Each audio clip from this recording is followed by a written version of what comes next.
വിശുദ്ധ മർക്കോസ് എഴുതിയ സുവിശേഷം 5-ാം അധ്യായം. പിശാചുബാധിതനെ സുഖപ്പെടുത്തുന്നു. അവർ കടലിൻ്റെ മറുകരയിൽ ഗെരേസരുടെ നാട്ടിലെത്തി.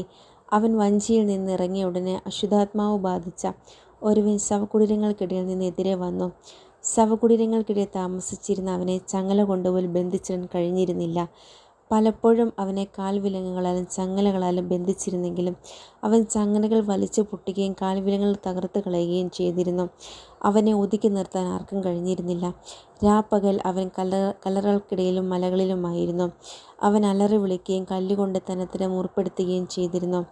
അകലെ വെച്ച് തന്നെ അവൻ യേശുവിനെ കണ്ട് ഓടി വന്ന് അവനെ പ്രണമിച്ചു. ഉച്ചത്തിൽ നിലവിളിച്ചുകൊണ്ട് പറഞ്ഞു, മഹോന്നതനായ ദൈവത്തിൻ്റെ പുത്ര യേശുവേ, അങ്ങ് എൻ്റെ കാര്യത്തിൽ എന്തിനു ഇടപെടുന്നു? ദൈവത്തെക്കൊണ്ട് ആണയിട്ട് ഞാൻ അങ്ങയോട് അപേക്ഷിക്കുന്നു, അങ്ങ് എന്നെ പീഡിപ്പിക്കരുതേ. കാരണം അശുദ്ധാത്മാവെ, ആ മനുഷ്യനിൽ നിന്ന് പുറത്തു വരൂ എന്ന് യേശു ആജ്ഞാപിച്ചിരുന്നു. നിൻ്റെ പേരെന്താണ്? യേശു ചോദിച്ചു. അവൻ പറഞ്ഞു, എൻ്റെ പേര് ലെഗിയോൺ. ഞങ്ങൾ അനേകം പേരുണ്ട്. തങ്ങളെ ആ നാട്ടിൽ നിന്ന് പുറത്താക്കരുതേ എന്ന് അവൻ കേണപേക്ഷിച്ചു. വലിയ ഒരു പന്നിക്കൂട്ടം മലയരികിൽ മേയുന്നുണ്ടായിരുന്നു. ഞങ്ങളെ ആ പന്നിക്കൂട്ടത്തിലേക്ക് അയക്കുക, ഞങ്ങൾ അവയിൽ പ്രവേശിച്ചു കൊള്ളട്ടെ എന്നവർ അപേക്ഷിച്ചു. അവൻ അനുവാദം നൽകി. അശുദ്ധാത്മാക്കൾ പുറത്തു വന്ന് പന്നിക്കൂട്ടത്തിൽ പ്രവേശിച്ചു. ഏകദേശം 2000 പന്നികളുണ്ടായിരുന്നു. അവ കിഴക്കൻ തൂക്കായ തീരത്തിലൂടെ പാഞ്ഞു ചെന്ന് കടലിൽ മുങ്ങി ചത്തു. പന്നികളെ മേയിച്ചു കൊണ്ടിരുന്നവർ ഓടിപ്പോയി നഗരങ്ങളിലും നാട്ടിൻപുറങ്ങളിലും വിവരം അറിയിച്ചു. സംഭവിച്ചത് എന്തെന്ന് കാണാൻ ജനങ്ങൾ വന്നുകൂടി.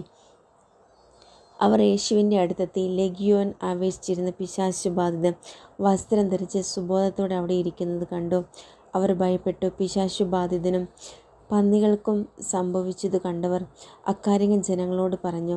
തങ്ങളുടെ പ്രദേശം വിട്ടുപോകണമെന്ന് അവർ യേശുവിനോട് അപേക്ഷിച്ചു. അവർ വഞ്ചിയിൽ കയറാൻ തുടങ്ങിയപ്പോൾ പിശാചു ബാധിച്ചിരുന്ന മനുഷ്യൻ അവനോട് കൂടെ പോകുന്നതിന് അനുവാദം ചോദിച്ചു. എന്നാൽ യേശു അനുവദിച്ചില്ല. അവൻ പറഞ്ഞു, നീ വീട്ടിൽ സ്വന്തക്കാരുടെ അടുത്തേക്ക് പോവുക. കർത്താവ് നിനക്ക് വേണ്ടി എന്തെല്ലാം പ്രവർത്തിച്ചുവെന്നും എങ്ങനെ നിന്നോട് കരുണ കാണിച്ചുവെന്നും അവരെ അറിയിക്കുക. അവൻ പോയി യേശു തനിക്ക് വേണ്ടി എന്തെല്ലാം ചെയ്തെന്ന് ദെക്കപ്പോളിസിൽ പ്രഘോഷിക്കാൻ തുടങ്ങി. ജനങ്ങൾ അത്ഭുതപ്പെട്ടു. രക്തസ്രാവക്കാരി ജൈറോസിൻ്റെ മകൾ. യേശു വീണ്ടും വഞ്ചിയിൽ മറുകര എത്തിയപ്പോൾ ഒരു വലിയ ജനക്കൂട്ടം അവന് ചുറ്റും കൂടി. അവൻ കടൽ തീരത്ത് നിൽക്കുകയായിരുന്നു. അപ്പോൾ സിനഗോഗ് അധികാരികളിൽ ഒരുവനായ ജൈറോസ് അവിടെ വന്നു. അവൻ യേശുവിനെ കണ്ട് കാൽക്കൽ വീണ് അപേക്ഷിച്ചു, എൻ്റെ കൊച്ചു മകൾ മരിക്കാറായി കിടക്കുന്നു. അങ്ങ് ചെന്ന് അവളുടെ മേൽ കൈകൾ വെച്ച് രോഗം മാറ്റി അവളെ ജീവിപ്പിക്കണമേ. യേശു അവൻ്റെ കൂടെ പോയി. വലിയൊരു ജനക്കൂട്ടം ഞെരുങ്ങി പിന്തുടർന്നു. 12 വർഷമായി രക്തസ്രാവമുള്ള ഒരു സ്ത്രീ ഉണ്ടായിരുന്നു.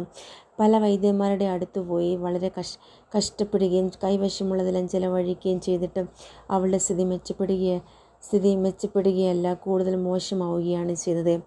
അവൾ യേശുവിനെക്കുറിച്ച് കേട്ടിരുന്നു. ജനക്കൂട്ടത്തിനിടയിലൂടെ അവൾ അവൻ്റെ പിന്നിൽ ചെന്ന് വസ്ത്രത്തിൽ സ്പർശിച്ചു.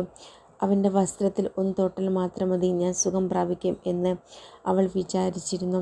തക്ഷണം അവളുടെ രക്തസ്രാവം നിലച്ചു. താൻ രോഗവിമുക്തിയായിരിക്കുന്നുവെന്ന് അവൾക്ക് ശരീരത്തിൽ അനുഭവപ്പെട്ടു. യേശുവാകട്ടെ തന്നിൽ നിന്ന് ശക്തി പുറപ്പെട്ടെന്നറിഞ്ഞ് പെട്ടെന്ന് ജനക്കൂട്ടത്തിന് നേരെ തിരിഞ്ഞു നോക്കി. ആരാണ് എൻ്റെ വസ്ത്രത്തിൽ സ്പർശിച്ചത്?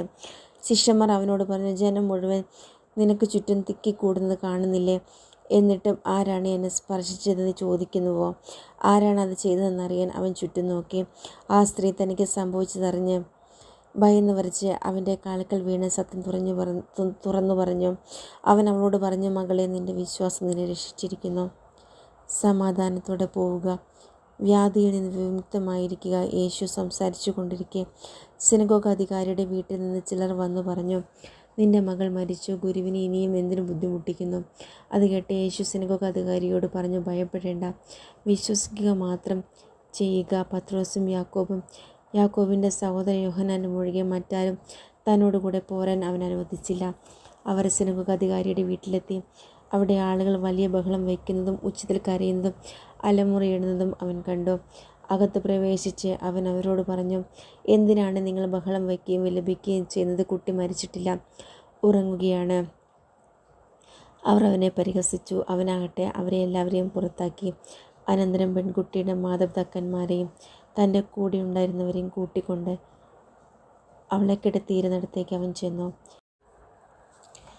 അവൻ അവളുടെ കൈക്ക് പിടിച്ചുകൊണ്ട് ബാലിക എഴുന്നേൽക്കൂ എന്നർത്ഥമുള്ള തലീത്താക്കും എന്ന് പറഞ്ഞു. തക്ഷണം ബാലിക എഴുന്നേറ്റ് നടന്നു. അവൾക്ക് 12 വയസ്സ് പ്രായമുണ്ടായിരുന്നു. അവർ അത്യധികം വിസ്മയിച്ചു. ആരും ഈ വിവരം അറിയരുത് എന്ന് യേശു അവർക്ക് കർശനമായ ആജ്ഞ നൽകി. അവൾക്ക് ഭക്ഷണം കൊടുക്കാൻ അവൻ നിർദ്ദേശിച്ചു.